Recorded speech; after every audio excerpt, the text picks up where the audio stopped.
Tem gente que foi removida aí porque eu comecei a gravar. Não entendi, não. Mas, enfim. Daqui a pouco pede pra entrar de novo. Então, vamos lá, gente. Então, a gente vai começar falando do fim do Império. E para falar sobre o fim do Império, a gente fala sobre os pilares dele, né? Lembra que a gente falou sobre a ideia de que o Império, ele é sustentado por principalmente três pilares, né? Esses três pilares, eles são vinculados aos grandes proprietários de terra, então são os grandes latifundiários. A gente vai ter um outro pilar, fala para mim aí qual que é? Fala, se não me Exército, sabe. exército. Exército, o que mais? Igreja. Igreja. Então eu tenho três pilares. Obrigada, Bernardo. Eu tenho três Tá pilares nas ordens. que são sustentáculos do Império. Sem esses pilares, o Império não teria durado tanto tempo, né? O Dom Pedro II ele fica 49 anos no poder, é um cara que tem um perfil de governar de forma muito política, vamos dizer assim. Parece óbvio, mas não é. Tem gente que não é político, como a gente pode ver aí em vários governos que já aconteceram pelo Brasil e pelo mundo afora. Ser político é saber lidar bem com cada situação e com cada pessoa que precisa ser governado. Porque, obviamente, a gente não tem a gente não faz o mesmo governo para todos. A gente tem um governo que é só para rico, a gente tem um governo que é só para pobre, a gente tem um governo que é só para católico, a gente tem um governo que é só para evangélico. Não é esse o objetivo. Ser político é você conseguir atender as demandas de todo o seu eleitorado, né? Na verdade, nem só do eleitorado, né? De toda a população de determinado lugar. E aí o Dom Pedro ele fazia isso de uma forma muito interessante. Ele conseguia apaziguar conflitos, apaziguar situações complicadas entre pessoas ricas e pobres. Ele conseguiu manter a escravidão mesmo não querendo, para poder manter essa conexão com os latifundiários. Então, o Dom Pedro ele tinha um poder de negociação, ele tinha um caráter intelectual, ele não tinha aquele perfil impositor, aquela ideia de ser um governante autoritário, apesar de existir o poder moderador, né? A gente tem o poder moderador, ele existe e ele é utilizado o tempo todo durante o governo do Dom Pedro, mas ele não em caráter autoritário no perfil de governo do Dom Pedro II, como era do Dom Pedro I. Então, o pai dele era um autoritário legítimo, ele vivia com fardas, ele vivia tentando demonstrar o seu poder, querendo impor a sua força, enquanto Dom Pedro II, apesar de ter acontecido várias coisas durante o seu governo que vão contestar essa situação, a gente vai ter um perfil muito mais pacifista e muito mais voltado para essa tentativa de negociar, né? Então, ele negocia muito com cada classe, com cada ala. Então, isso é muito interessante, cada ala política, né? E isso vai fazer com que ele fique tantos anos no poder. O perfil do Dom Pedro II vai fazer com que a galera não queira tirar ele do poder. A galera sabe que quer se transformar em república, que república é o novo modelo de governo, que é interessante fazer essa transição, só que eles não querem depor o Dom Pedro porque ele é um bom governante. Assim, de maneira geral, todo mundo queria república, mas não queria tirar o Dom Pedro II para isso. Tá? Maria Eduarda voltou. Então, esse é o ponto. Então, quando a gente pensa em modelo de governo, o Dom Pedro II ele tinha um modelo de governo muito equilibrado. Ele tinha uma negociação com todo mundo, então ele conseguiu se manter forte e bem visto. Mesmo quando eles quiseram tirá-lo, não era por causa da pessoa dele, era por causa do modelo de governo que era imperial, monárquico, e isso era uma coisa muito atrasada, muito velha para a época. A América inteira já tinha se tornado república, a Europa estava se tornando república, a gente tinha um ou outro país que ainda se mantinha nos moldes imperiais mesmo, monárquicos, mas a maioria dos países modernos estava se tornando república. Então o Brasil queria seguir essa leva, né? A gente estava com várias pessoas estudando, veio o iluminismo, né? Então a gente vai ter a necessidade de mudar de modelo de governo. E aí, quem apoiava o Dom Pedro II e esse modelo de governo eram essas três instituições, vamos dizer assim, para ser mais claro. Os latifundiários, porque eles tinham esse poder de negociação com Dom Pedro. Então, tudo que eles quiseram, eles iam lá, tudo que eles precisavam, eles iam lá e pediam para o Dom Pedro, e ele acabava dando um jeitinho de resolver a situação. Então, os latifundiários, eles tinham um foco muito forte na sua produção, não apenas de leite, café, como já acontecia, como outras questões, tabaco, algodão, e etc. E eles faziam isso com o trabalho escravo. Então, o foco deles era a escravidão. Quando a gente pensa que o Dom Pedro ele já está ficando muito velho, e na verdade nem era tão velho em idade, se a gente olhar esse comparativo em relação a hoje, mas ele estava ficando muito doente, já que era um menino que ficou para virar rei com 5 anos de idade, né? Então ele ficou com muita responsabilidade, envelheceu muito rápido, estava ficando doente com frequência. Ele viajava para a Europa para poder se tratar e deixava a filha governando, e isso era o cúmulo para a sociedade brasileira. Eles não concordavam nem com o modelo de governo da princesa Isabel, nem concordavam com o fato de ser uma mulher governando, eles tinham um pé atrás com ela, né? E a pressão para o fim da escravidão não é porque estava acontecendo apenas um movimento nacional, estava acontecendo um movimento internacional pelo fim da escravidão, bem assim, mediado principalmente pela Inglaterra, né? Então a gente vai ter vários momentos importantes no mundo que vão estar falando sobre o fim da escravidão. A Inglaterra, há muito tempo, por causa da sua ideia de comércio, não se vende para escravo, então não é interessante ter escravo no mundo. A Inglaterra ela tem um foco comercial, industrial muito grande, então todos os seus aliados ali eram influenciados para acabar com a escravidão. E a França, por causa da ideia daquele foco mais social, né? Desde a Revolução Francesa, eles acabam com a escravidão na França, e depois de alguns anos, eles vão ser obrigados a acabar com a escravidão nas suas colônias também. E aí, no Brasil, ainda estava rolando isso, né? Então, o Brasil ainda era um país imperialista e escravocrata. Ele estava muito atrasado, por assim dizer. Né? Então, era necessário. Os Estados Unidos já tinham feito a sua independência, acabado com a escravidão, e assim por diante. Né? Vários outros países feitos as suas independências e acabaram com a escravidão. E o Brasil continuava. Ele fez sua independência, mas continuou com a escravidão.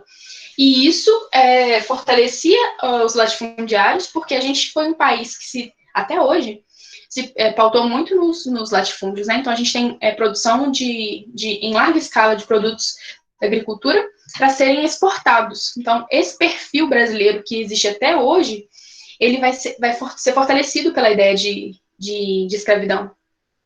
Que é muito fácil, né? O senhor sentar lá com a bundinha dele numa cadeira, ficar ordenando para um feitor, para ir lá dar chicotada no escravo se ele não fizer alguma coisa. No final do dia, dou uma comida para esse povo, para eles não morrerem, e no dia seguinte está tudo funcionando novamente.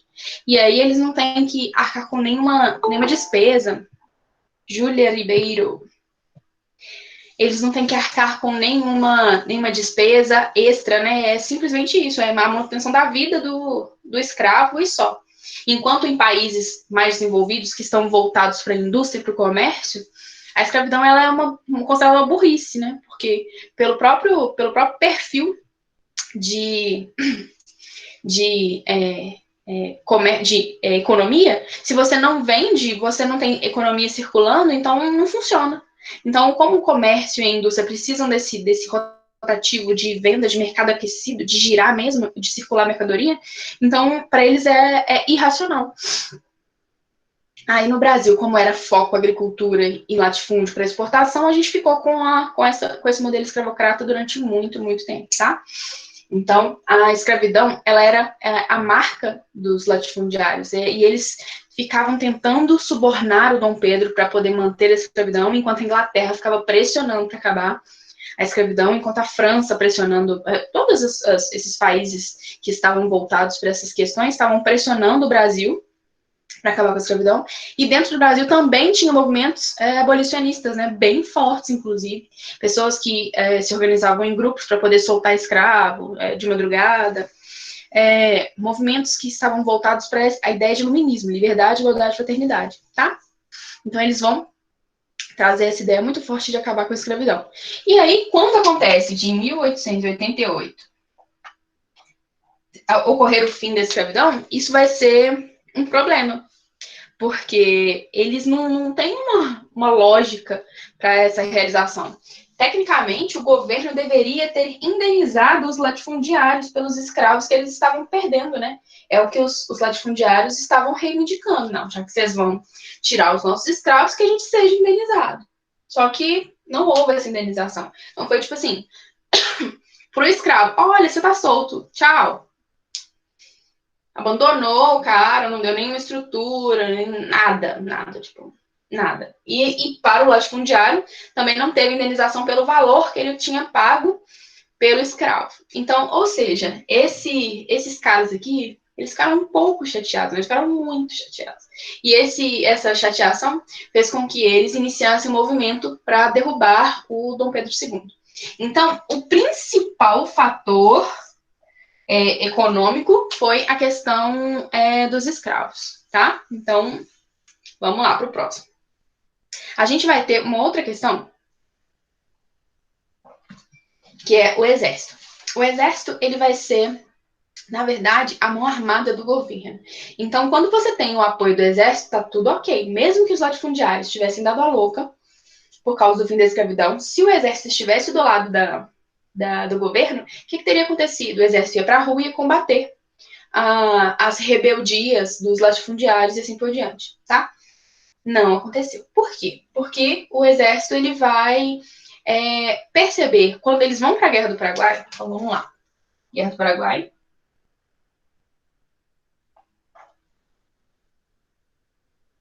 Então, eles vão perceber, quando eles vão para a Guerra do Paraguai, a diferença dos salários, do tratamento, da representatividade do exército, quando se vive em uma república.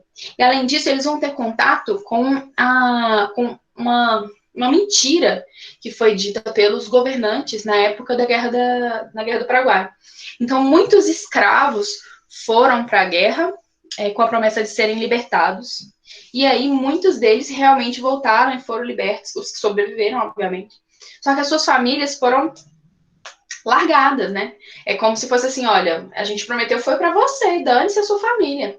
Então, o escravo mesmo que tinha ido lutar e sobreviveu, ele era liberto. E, enquanto isso, a mulher dele, a mãe dele, o filho dele estava lá, ainda em condição escrava. Ele não podia fazer absolutamente nada para resolver isso. Então, tipo assim, a guerra do Paraguai, ela revelou algumas contradições do governo. Ela revelou a falta de humanidade em relação aos escravos que foram lutar em nome do Brasil na Guerra do Paraguai. Ela revelou a importância que aliás, vamos dizer assim, uma autoestima maior para a galera do Exército, que fez com que eles viessem reivindicar isso durante o seu retorno, né? No seu retorno para o Brasil, para poder melhorar o seu status, né? E isso fez com que eles falassem assim, olha, a gente não tá legal aqui nesse governo imperial, não. Eu acho que a gente vai ter muito mais poder, muito mais representatividade se a gente estivesse num governo republicano. Então, eles viram isso quando eles foram para a Guerra do Paraguai, porque eles tiveram contato com outras 3 repúblicas, né? Paraguai, Uruguai e Argentina, né?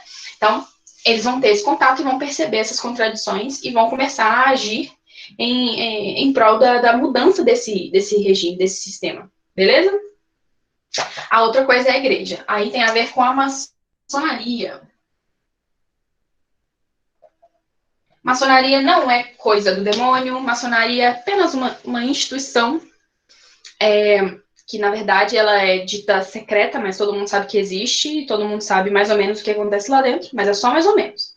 Né? As lojas maçônicas, elas são geralmente em lugares públicos, no centro da cidade tem, sabe? É muito comum de se achar, mas são poucas pessoas que têm acesso ao que acontece lá dentro, tá? Existe reportagem de revista que fala sobre segredos da maçonaria, mas na verdade... Mas é porque no passado ela era realmente secreta, né? Ela era realmente secreta, né? Só que... Porque na época do iluminismo, se eles não fossem, eles iam morrer. Exatamente. Então, quando você está numa fase de no iluminismo principalmente, né? No início do iluminismo, a gente vai ter, desse movimento iluminista, ele vai combater muito forte a religião. E a igreja era uma grande... Morreu, inclusive, como Jacques de Molay morreu na França. Exato. Não, Mas isso é outra história. muitos. A gente vai ter muita gente morrendo porque começou a pensar, né? A gente tem que ser claro em relação a isso. O modelo de... A gente fala em terraplanismo hoje, o cara deve remoer no túmulo, né? Mas os modelos que a gente tem do sistema solar, o mais recente, acho que é o mais recente, eu não lembro qual que é, mas enfim. Quando Copérnico teve aquele boom de descoberta que o sistema solar era nesse formato mais ou menos que a gente conhece hoje, que tem os movimentos que não são circulares, é esse modelo que a gente tem hoje. Ele descobriu, ele foi ameaçado de morte. Então, assim, todo mundo que faz descobertas que vão contra a igreja vai ter muito problema, principalmente durante a Idade Moderna. A gente vai viver uma caça às bruxas, mesmo pós-Idade Média. Na Idade Moderna, a gente tem uma caça às bruxas muito grande. Porque quando começam as grandes navegações, está rolando também a reforma religiosa. As reformas religiosas, vocês lembram das reformas protestantes? Quando rola as reformas religiosas, a Igreja Católica entra em pânico e ela fala assim, gente, eu preciso combater tudo que for contra mim, porque senão eu vou perder espaço. Então tá rolando igual esse monte de igreja evangélica que existe hoje, pipocando, assim, na minha rua tem 2 igrejas evangélicas. Esse monte de igreja protestante começou a amedrontar a Igreja Católica. Ela estava perdendo fiel. O que ela fez? Ela começou a combater. 1, vou conquistar novos fiéis. 2, vou combater quem não está seguindo a Igreja Católica. Então, eles fazem ameaças a todo mundo. Então, começa a rolar uma caça às bruxas, literalmente. E aí, os iluministas, eles vêm para radicalizar. Então, eles vão falar assim, olha, não, igreja não deve guiar pensamento de ninguém. Então, obviamente, eles vão ser combatidos. Mas quando chega o iluminismo, quando você está lá no final, no século XVIII, né, o iluminismo ele vai ter mais representatividade, ou seja, a racionalidade, as universidades, as instituições científicas, elas vão começar a ter mais importância do que a própria igreja. O século XVIII é muito marcante nisso. O século das luzes vai falar assim, olha, agora tudo tem que ser comprovado, tudo tem que ser científico. E aí, no início do iluminismo, eles vão ser muito perseguidos. Depois, não. Depois eles começam a ditar qual que é o ritmo da sociedade. Depois eles começam a mostrar como que deve ser uma sociedade, como que deve ser a ciência, como que deve ser a literatura e etc. Tá? Mas eles foram, inicialmente, essa é a maçonaria, ela é uma instituição que vai nos remeter àquelas primeiras, os templários, essas primeiras instituições, os Illuminati, né? São essas instituições que são secretas, mas depois vai se tornando mais natural, porque a gente começa a ter mais liberdade de atuação, né? A gente vai ter os maçons como um grupo de pessoas influentes, né? Que vão atuar fortemente dentro da política até hoje. Então, a gente tem hoje muito maçom atuando na política também, nas instituições importantes, mais significativas, a gente tem muito maçom. E aí os maçons, eles são isso, é um grupo de auxílio mútuo, que vai ter muito vínculo com essas questões de racionalidade, não é nada, o povo fala com o demônio, né? Não tem nada de relação com isso. Inclusive, os maçons, eles têm que ter uma religião, eles têm que frequentar suas religiões. Eles não eliminam a religião por entrar ali, mas eles têm que ter a mente aberta para atuar ali nessa área da racionalidade, ciência, né? São muitas pessoas do direito, da engenharia, essa galera que é mais... Eles têm muitos princípios também para poder entrar lá. Tem que ser um homem íntegro, um cara respeitoso, etc. Trair uma mulher é excluído da maçonaria. É muito engraçado, né? Mas é bem isso. Eles têm um regime, uma conduta muito, muito rígida. E isso faz com que eles tenham um maior sucesso. Porque, por exemplo, um cara perdeu o emprego e é maçom. Todos os outros maçons vão fazer com que aquela família, a família deles, fique bem estruturada e vão arrumar um emprego para esse cara para ele voltar a ser bem sucedido. Por quê? Isso tem a ver com o nome dos maçons e tem a ver com o estilo de vida deles, daquele grupo. Então, eles são um grupo de autoajuda, né? Então, eles vão se auxiliar mutuamente para poder manter o status e a vida de cada um dos membros. É muito interessante. Então, tem assim, os pontos que são importantes são essas questões de estar vinculado com racionalidade e tal, beleza. O que vai acontecer? o Dom Pedro II era fã deles, né? Então, inclusive, na revista que eu estudei, que é do IHGB que eu falei para vocês, tem várias menções aos membros do Instituto Histórico e Geográfico Brasileiro, visitando lojas maçônicas, fazendo leituras, tipo assim, um membro tal era maçom e morreu, aí vai lá na loja maçônica fazendo um discurso, e isso está escrito na ata da revista do Instituto Histórico e Geográfico Brasileiro, que era como se fosse um órgão muito importante da época.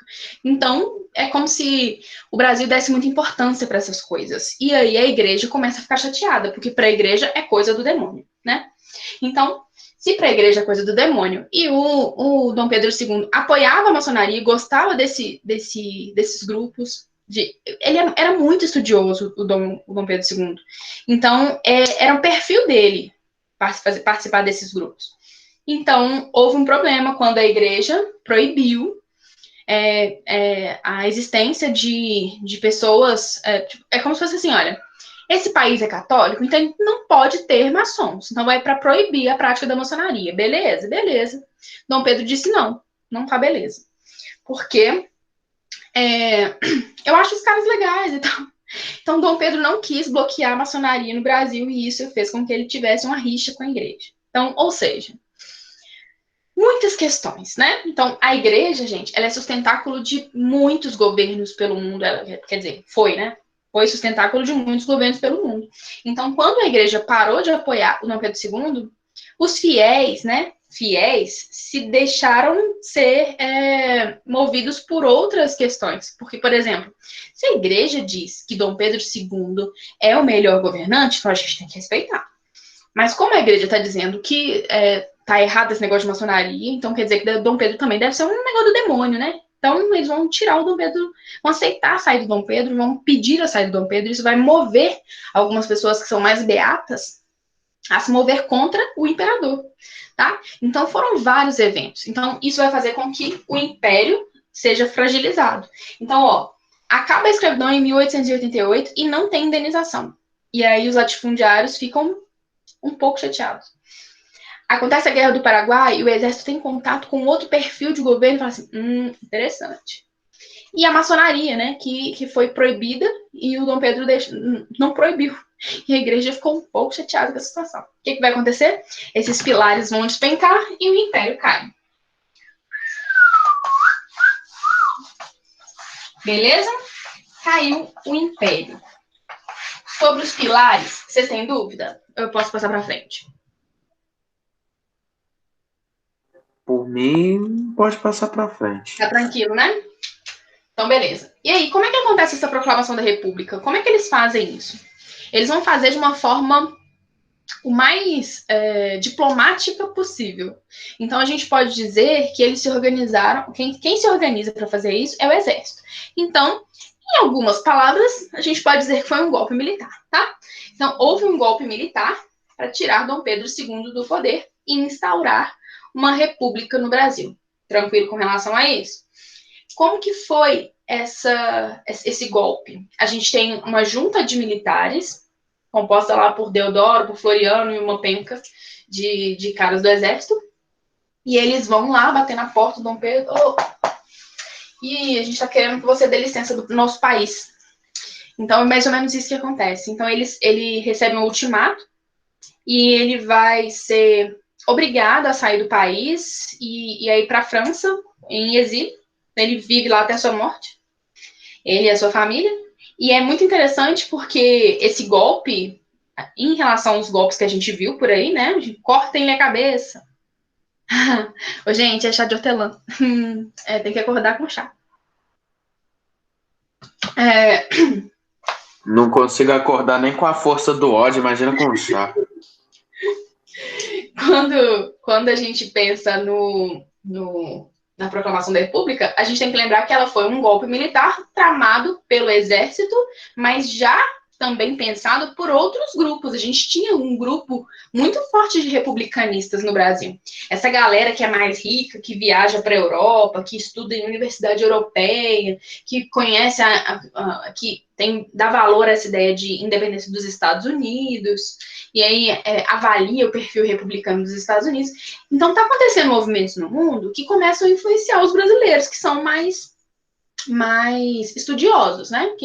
Porque a gente tem uma parcela da população que é estudiosa, mas a gente tem que entender que a grande maioria do Brasil era aquela galera do campo, roção mesmo, aquela galera que era camponesa total. Então, a gente vai ter um Brasil profundamente rural, mas a gente vai ter alguns lugares que eram centros urbanos, onde as pessoas mais ricas e influentes iam para a Europa estudar.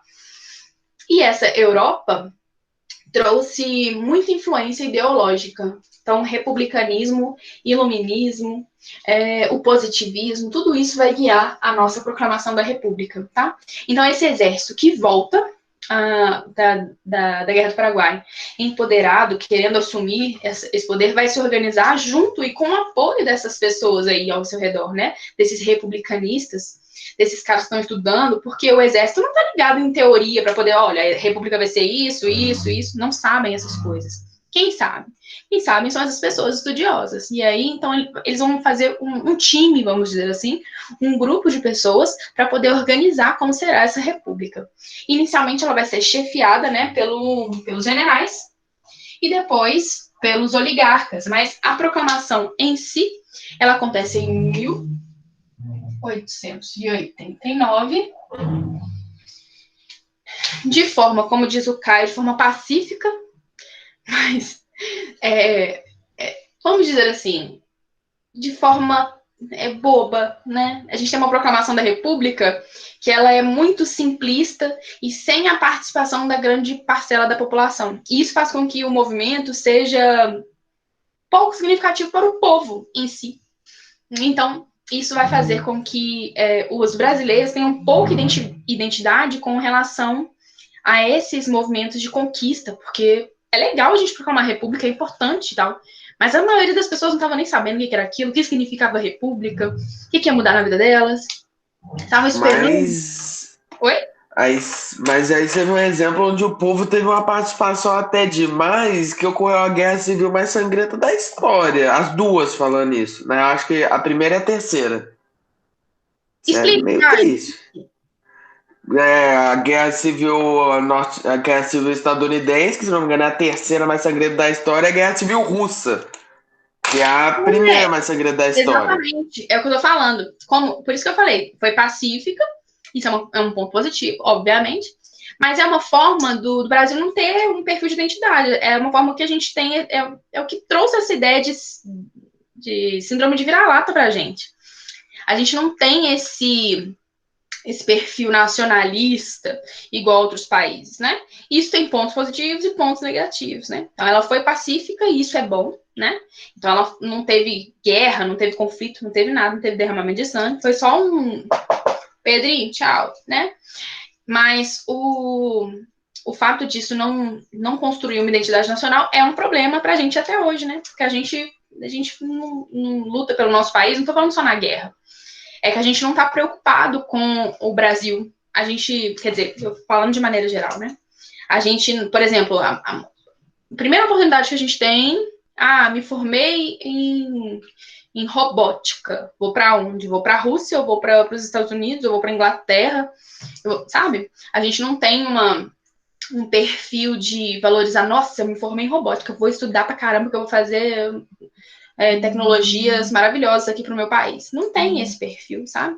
Então, isso acaba contribuindo para que a gente tenha um crescimento um pouco mais lento. É só uma teoria, né? Mas é um fato. A gente pensar que a gente tem a síndrome de vira-lata. A gente não tem esse nacionalismo, não. É uma real, né?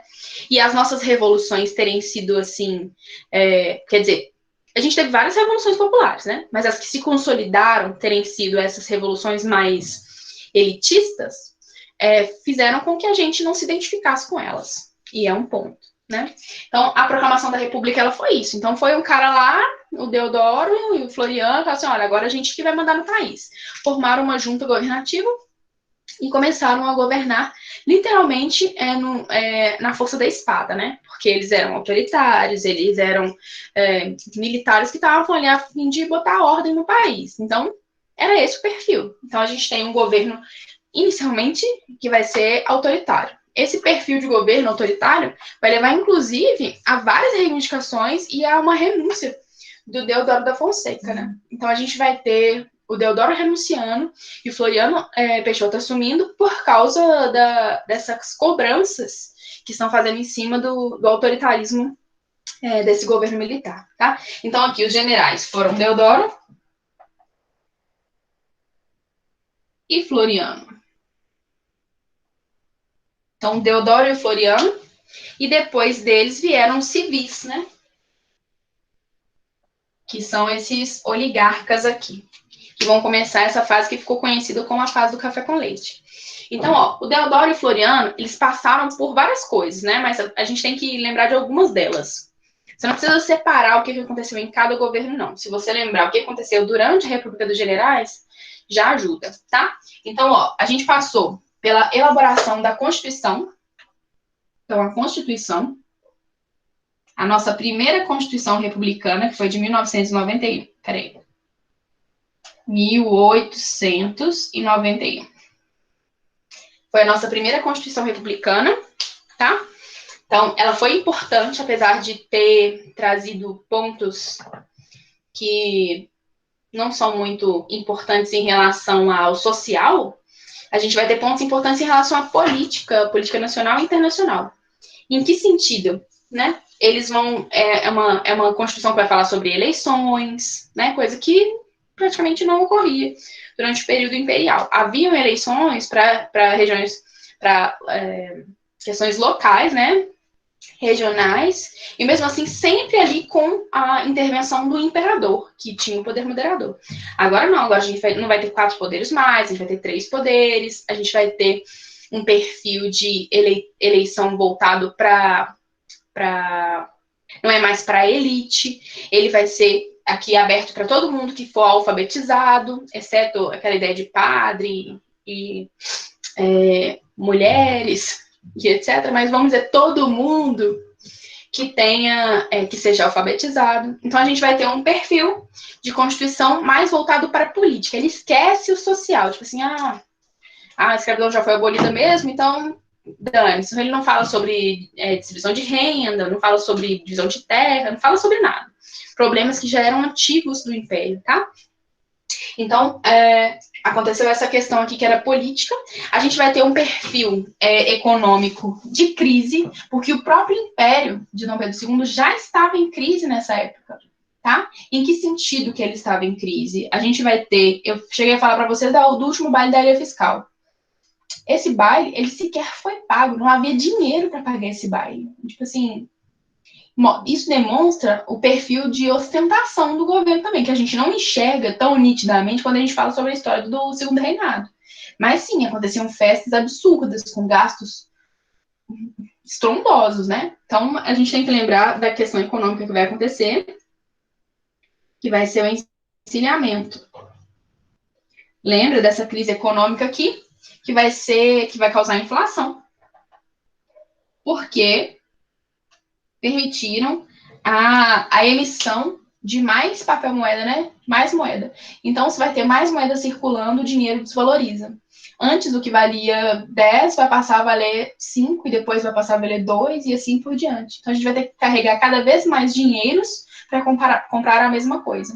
Então, essa inflação aqui é um perfil dos governos dos generais, tá? Então, a gente vai ter a Constituição de 1891, a gente vai ter o encilhamento, que é mais emissão de papel, e aí, por isso, vai acontecer a inflação. Já estava em crise econômica, e aí essa forma de resolver a crise é sempre idiota. Não acreditem que isso possa dar certo. E a gente vai ter 2 conflitos, né? Revolução Federalista. Federalista.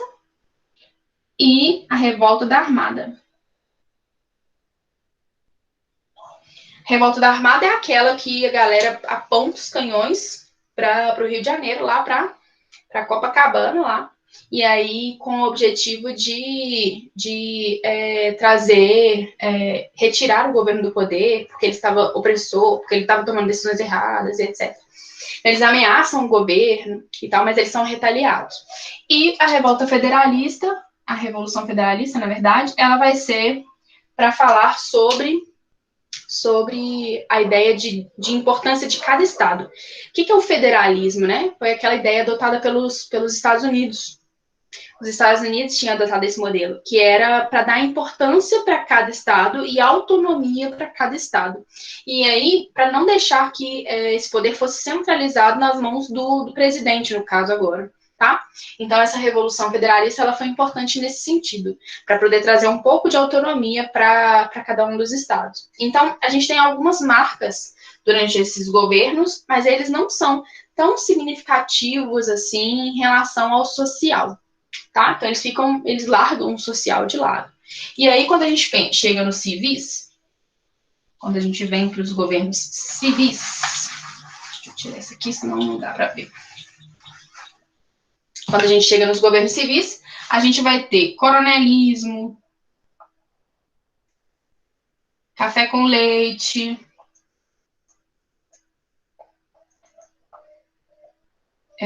política dos governadores.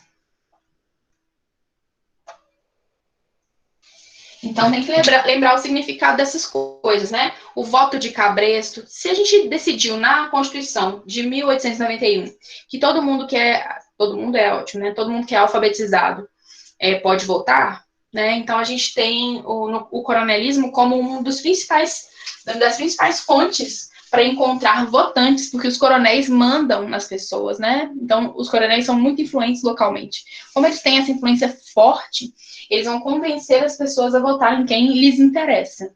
Então, o coronelismo, ele vai levar ao voto de cabresto. Tá? Então, ele ensinava as pessoas, né? As pessoas aprendiam a escrever o próprio nome e só. E aí, era só para fazer aquela votação. Né? Então, até as pessoas mortas votavam. Né? Então, a gente tem que lembrar que esse é um período de corrupção. Beleza? Como se fosse muito diferente, né, com o passar dos anos. Mas, enfim, é um período marcado pela corrupção eleitoral. A galera colocava um monte de cédula lá na urna. A urna era de papelzinho, né? Então, era muito fácil burlar. Café com leite, por quê? Porque a gente vai ter uma certa alternância entre paulistas e mineiros, né? Então, a gente vai ter São Paulo e Minas alternando não somente eles, mas principalmente eles no poder. E isso vai fazer com que a oligarquia, ou seja, os grandes latifundiários, os grandes produtores, eles vão estar o tempo todo no topo, na liderança, eles vão estar como chefes e líderes do governo. Isso vai fazer com que sempre os investimentos vão para essas áreas, né? E isso vai fazer com que o povo fique esquecido, isso vai fazer com que outras questões mais importantes sejam esquecidas, porque eles vão valorizar apenas a produção e a venda do leite, do café e o escoamento dessa produção, né?